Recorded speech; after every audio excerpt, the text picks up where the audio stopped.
ఒకప్పుడు Vijayawada police commissioner, ఆ పైన డీజీ ర్యాంకు అధికారి అయినటువంటి ఏబి వెంకటేశ్వరరావు రాజకీయ కక్ష సాధింపుకి బలయ్యి ఆ పైన పోరాడి సాధించి చిట్ట చివరి రోజున ఆర్డర్లు తెచ్చుకుని ఆ పైన ఆ హోదాలో రిలీవ్ అయినటువంటి ఏబి వెంకటేశ్వరరావు మొదట యాంటీ జగన్, ఇప్పటికి కూడా యాంటీ జగన్.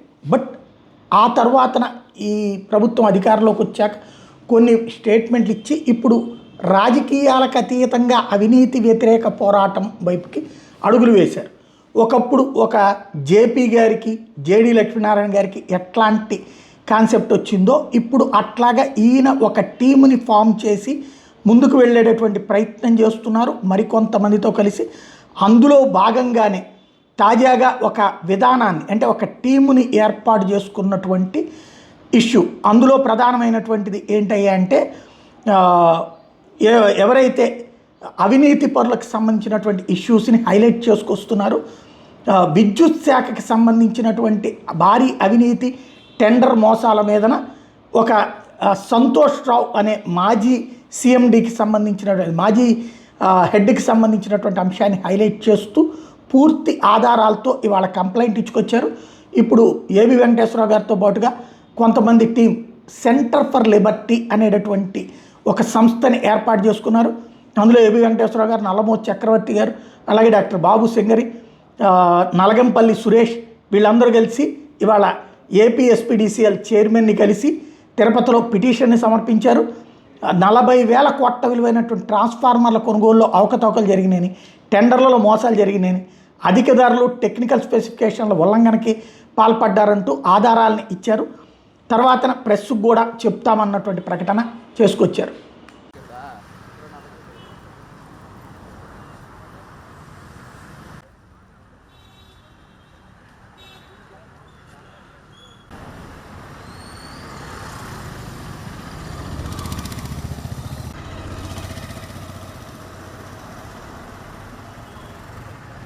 పిల్లలు అడ్డం వస్తాం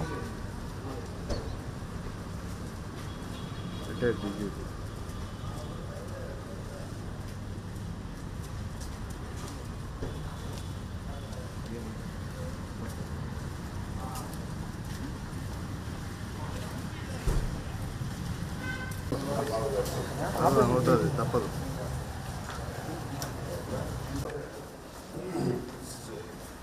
చాలా చదువు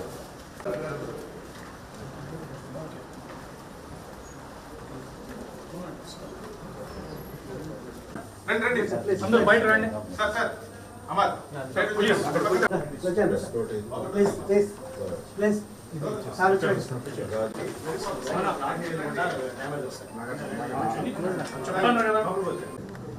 కదిలిస్తుంది బ్రో, ముందర కదిలిస్తుంది.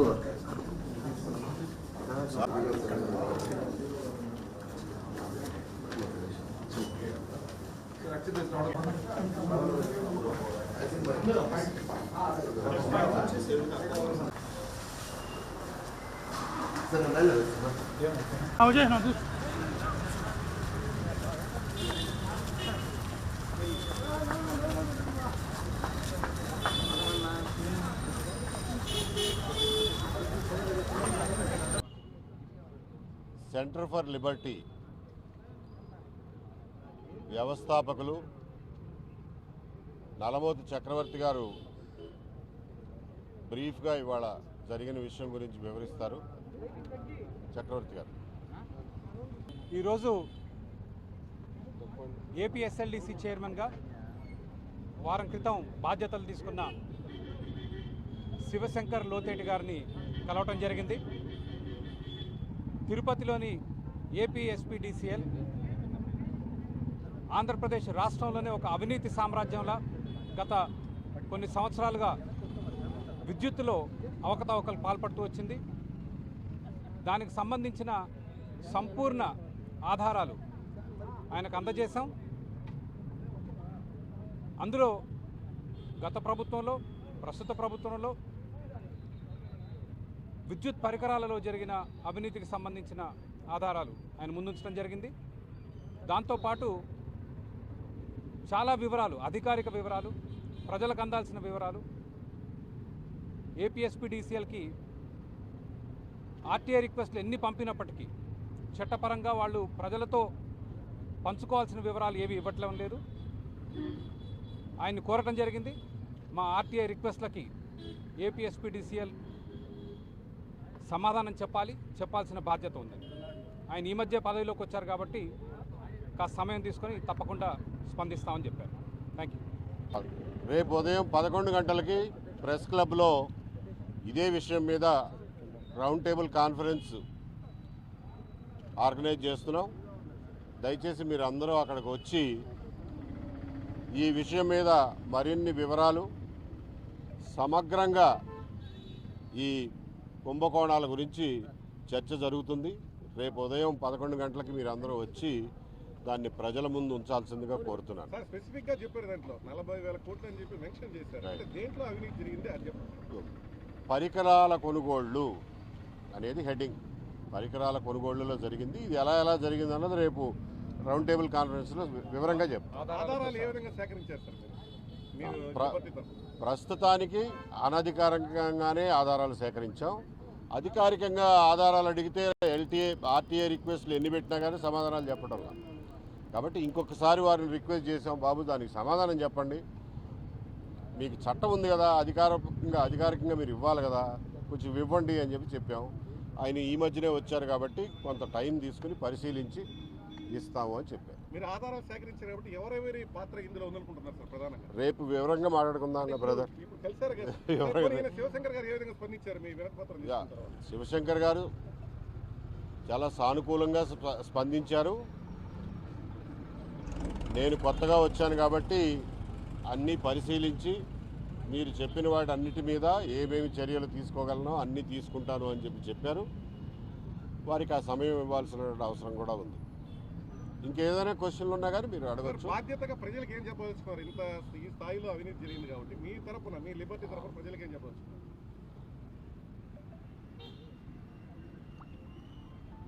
విద్యుత్ రంగం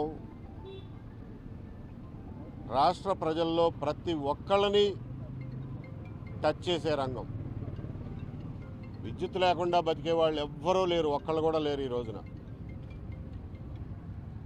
సో ఆర్థిక పరిస్థితులతో సంబంధం లేకుండా ప్రతి ఒక్కళ్ళు ఎంతో కొంత స్థాయిలో విద్యుత్ వినియోగదారులే. ప్రతి ఒక్క విద్యుత్ వినియోగదారుడికి ప్రత్యక్షంగాను, పరిశ్రమలకు ఇచ్చే విద్యుత్ ఛార్జీల వల్ల పరోక్షంగాను ప్రతి వ్యక్తి విద్యుత్ ఛార్జీల వల్ల ప్రభావితం అవుతాడు, దాని ఎఫెక్ట్ అవుతాడు. సంస్కరణల పేరుతో ట్రాన్స్కోల్ని విభజించి 3 డిస్ట్రిబ్యూషన్ కంపెనీలు పెట్టిన తర్వాత కూడా అవినీతి ఏమాత్రం తగ్గలేదు సరికదా, ఇంకా వ్యవస్థీకృతమైనట్టుగా బాగా మంచి కట్టుదిట్టంగా అవినీతి జరిపే పరిస్థితులు కనిపిస్తున్నాయి. దీన్ని ఆపితే తప్ప విద్యుత్ ఛార్జీలు తగ్గవు. మనం రోజు జేబులు కాల్చుకుంటున్నాం బిల్లులు కట్టి. ఎందుకయ్యా ఇంత విద్యుత్ ఛార్జీలు వస్తున్నాయి అని అంటే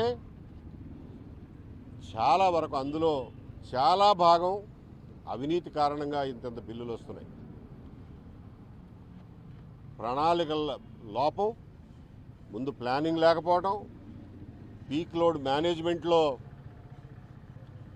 ఇన్ఎఫిషియన్సీ, బయట నుంచి చేసే కొనుగోళ్లలో అవకతవకలతో పాటుగా ఇన్ఎఫిషియన్సీ, విద్యుత్ పరికరాల కొనుగోళ్లలో విపరీతమైనటువంటి అవినీతి. రూపాయి వస్తువును 3 రూపాయలకు కొంటే ఆ భారం ఎవరి మీద పడుతుందండి? మన మీద తప్ప.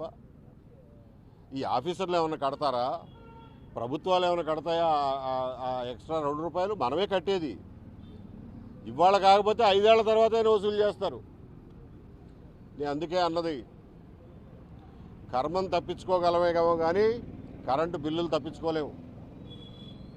ఎప్పటికైనా మనం వెంటాడుతూనే ఉంటాయి. మనం పోయినా మన పిల్లల్ని వెంటాడుతుంటాయి బిల్లులు. కాబట్టి ఈ విషయంలో ప్రజల్లో సమగ్రమైనటువంటి అవగాహన, చర్చ, ఖచ్చితమైనటువంటి దిద్దుబాటు చర్యలు జరిగితే తప్ప ఈ అవినీతి ఆగే పరిస్థితి లేదు. ఎందుకంటే ఇందులో 100,000 కోట్ల రూపాయలు ప్రయోజనాలు దాగి ఉన్నాయి.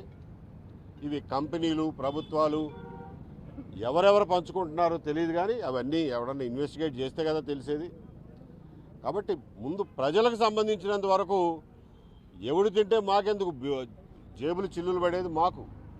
కాబట్టి దీని మీద ప్రజల్లో అవగాహన, చర్చ, దిద్దుబాటు చర్యలు ఉండాలనేది మా ప్రగాఢమైన నమ్మకం.